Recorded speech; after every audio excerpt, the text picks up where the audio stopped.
12 منافقین والے کھاتے میں فٹ کر دیتے ہیں اسے. چلیں منافق کا فیصلہ تو قیامت والے دن ہوگا, دنیا میں تو کوئی نہیں کر سکتا. ہم تو جو بھی اہل قبلہ اہل کلمہ ہیں ان کو مسلمان ہی سمجھتے ہیں. شیعہ کا موقف غلوف کے اوپر مبنی ہے, کیونکہ اگر یہ بات مان لی جائے تو امام حسن علیہ السلام نے کبھی بھی حضرت معاویہ کے سپرد یہ والا ملوکیت والا معاملہ نہیں کرنا تھا. اچھا جی, کیونکہ ظاہر ان سے نکلی خلافت تو ملوکیت ہی بن گئی نا. تو ظاہر یہ چیز بعید ہے کہ حضرت حسن ابن علی کسی منافق کے حوالے امت کی باغ دوڑ کرتے ہیں. لیکن یہ بعد میں نکلا تھا نا, امام حسن تو مطلب نہیں, لیکن صلح حسن تو ہوگی تھی نا. جی, صلح حسن ہو کے حضرت حسن خلافت سے دستبردار ہوئے, اور فضیلت بھی انہی کی تھی نا بخاری میں کہ یہ بیٹا سید ہے, اس کی وجہ سے صلح ہوگی. اس میں امپلائڈ ہے کہ جو مخالف ہے وہ تو پیچھے ہٹنے کے لیے تیار نہیں ہے, حضرت حسن ہی قربانی دیں گے. اس کی وجہ سے شیعان علی کی گالیاں بھی کھانی پڑی امام حسن کو کہ اس نے ہمیں ذلیل کروا دیا, یہ سب کچھ کر دیا. تو امام حسن کا ان کے سپرد کر دینا حکومت کو اس بات کا ثبوت ہے کہ وہ ان کے اسلام کو مانتے تھے. اچھا, دوسری بات یہ بتائیے گا, دوبیلا پھوڑے والے جو منافقین ہیں 12, ان میں سے کوئی ایک بھی نہیں ایسا جو منظر عام پہ آج تک آیا ہو؟ منظر عام پہ اگر نبی اسلام نے لانا ہوتا تو آپ رازدار رسول کو تو یہ بات نہ بتاتے. اچھا, یہ بات صرف حضرت حذیفہ ابن یمانی کو بتائی تھی یا مولا علی یا اہل بیت کو بھی کسی کو بتائی؟ نہیں بتائی, صرف حذیفہ ابن یمان کو بتائی تھی. اور مولا علی کو تو ضرورت ہی نہیں تھی, مولا علی تو خود لٹمس ٹیسٹ تھے. علی سے محبت نہیں رکھے گا مگر مومن, علی سے بغض نہیں رکھے گا مگر منافق.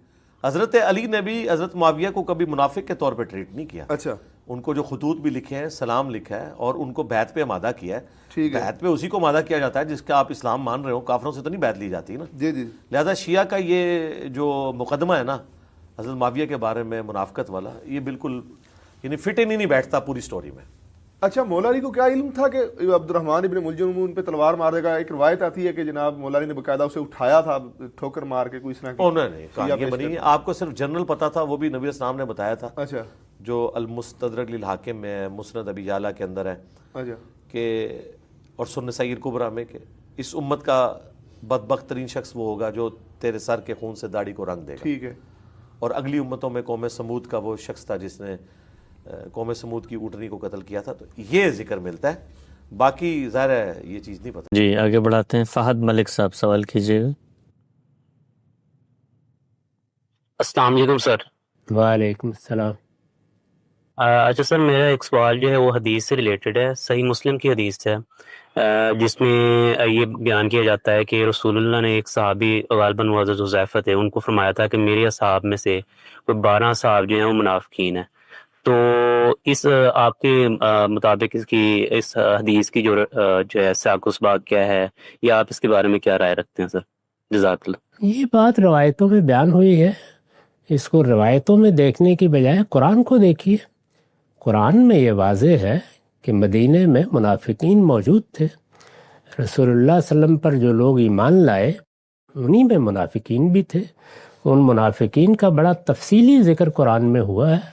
پوری صورتیں ہیں جن میں ان کے احوال بیان ہوئے ہیں, جن میں یہ بتایا گیا ہے کہ وہ کس طریقے سے فریب دیتے ہیں, کس طرح سے آ کے باتیں کرتے ہیں, کس طرح سے وفاداری کا یقین دلاتے ہیں, لیکن اصل میں منافق ہیں.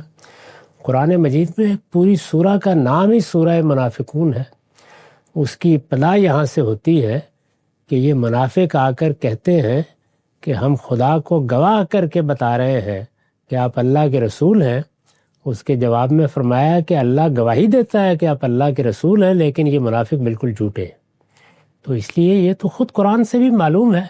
اس میں 12, 14, 15 اس طرح کا کوئی اگر عدد بھی آ جائے تو اس میں کیا چیز ہے جو باعث تعجب ہے. جی آگے بڑھاتے ہیں.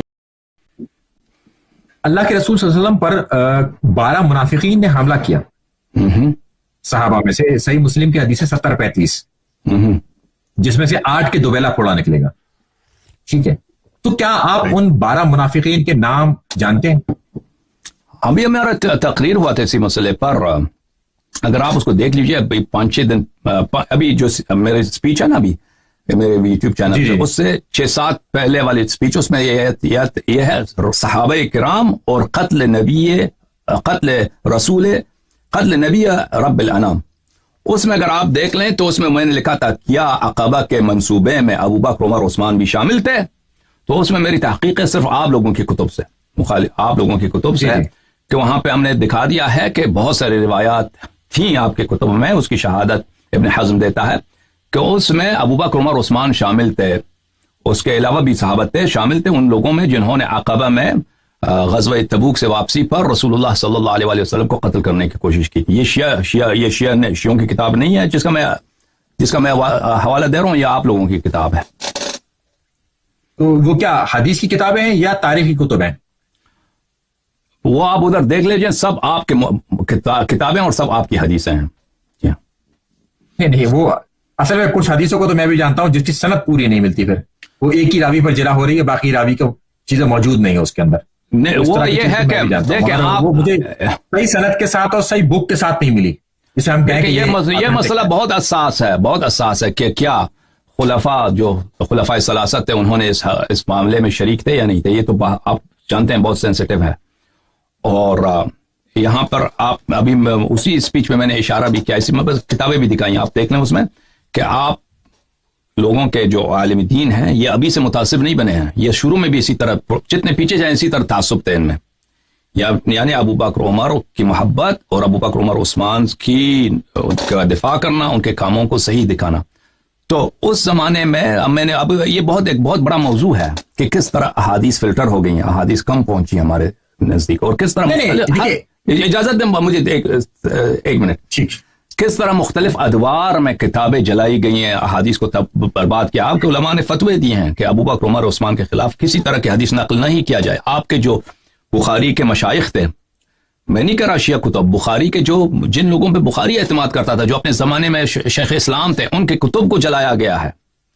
یہ کوئی چھوٹی باتیں نہیں، آپ اس کو توجہ دیں، ذہن میں رکھیں، پھر وہ میرا اسپیچ دیکھ لیں۔ تو ابن حزم ظاہری جو بہت بڑا فقیہ ہے، بہت بڑا محدث ہے، اور اس کی وفات سے ظاہراً 5ویں صدی میں ہے، وہ خود اپنی کتاب میں کہتا ہے، المحلہ میں کہتا ہے کہ بہت ساری احادیث ہیں ولید ابن جمیع سے، بہت ساری احادیث ہیں ولید ابن جمیع سے، جس میں یہی ہے کہ ابو بکر عمر عثمان نے رسول اللہ صلی اللہ علیہ وسلم کو عقبہ میں قتل کرنے کی کوشش کی۔ تو یہ احادیث ابھی ہمارے ہاتھ میں نہیں ہے، ہمارے پاس جو احادیث ہیں یہ ہے کہ صحابہ نے قتل کرنے کی کوشش کی۔ وہ صحابہ کون ہیں؟ تو ابن حزم خود شہادت دیتا ہے کہ بہت ساری احادیث ہیں جو ولید ابن جمیع سے مروی ہیں، لیکن ولید ابن جمیع ثقہ نہیں ہے۔ لیکن وہ کیوں ثقہ نہیں ہے؟ کیوں کہتا ہے؟ کیونکہ اس نے یہ احادیث نقل کی ہیں، وجہ بھی بتاتا ہے۔ تو لیکن ولید ابن جمیع ثقہ ہے، اور وہ رجال مسلم میں سے ہے، مسلم میں اس کی روایات موجود ہیں۔ تو بات یہ ہے، تو اب وہ احادیث ہم تک نہیں پہنچی ہیں کیونکہ مسئلہ اتنا اہم ہے، وہ کوئی چھوٹا کوئی عالم دین اس کو نقل کرنا، اس کو اپنی کتاب میں لکھنا بھی جرات نہیں کرتا، ہمیشہ یہ رہا۔ تو وہ احادیث ضائع ہو گئی ہیں، لیکن وہ شہادت موجود ہے آپ کے علماء کا کہ اس واقعے میں کون کون لوگ شامل تھے، اور یہ خود ابن حزم کا کہ یہ ایک حدیث نہیں ہے، کئی ایک احادیث ہے، اس کی شہادت، اور یہ کہ وہ ولید ابن جمیع سے ہے، اور ولید ابن جمیع کی ثقہ ہے یا نہیں ہے، وہ میری اس بحث میں دیکھ لیجیے، وہ پوری طرح میں نے بتا دیا وہ۔ اچھا، اب ہم چلتے ہیں اس کے آگے، چونکہ اس میں بات کلیئر نہیں ہو پا رہی نا، اب ہمیں وہ بات آگے دیکھنی پڑے گی۔ آپ یہ بتا پائیں گے کیا اس میں آپ نے کتنی حدیثوں کا ریفرنس دیا جو صحیح سند کے ساتھ تھی؟ کچھ آپ تھوڑا بہت ایک آئیڈیا دیں اس حوالے سے اس مسئلے پر کہ صحابہ نے قتل کرنے کی جو کوشش کیا، ان لوگوں کے نام نہیں، یہ تو قتل کرنے کی تو کوشش کی، یہ تو سب کو پتا ہے کہ صحیح مسلم کی حدیث ہے، صحیح بالکل آتھینٹک ہے کہ 12 منافق تھے، ٹھیک ہے، صحابہ میں ہی تھے وہ۔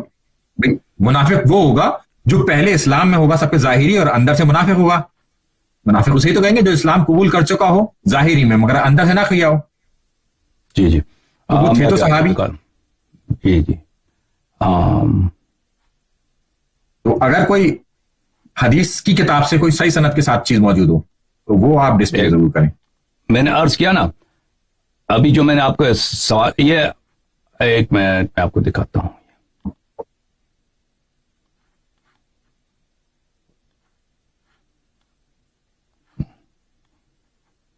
کہاں چلا گیا؟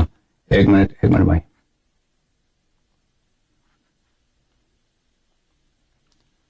اگر آپ میرے یوٹیوب چینل پہ جائیں تو وہاں پر میں دیکھ لوں گا، آپ مجھے اپنے ایڈمن سے کہیے گا لنک شیئر کر دیں، وہاں پر آپ کو یہ اسپیچ نظر آئے گا، یہ ہے کیا عقبہ کے منصوبے میں، یہ والا اسپیچ، کیا assassination attempt of Rasulullah by Sahaba.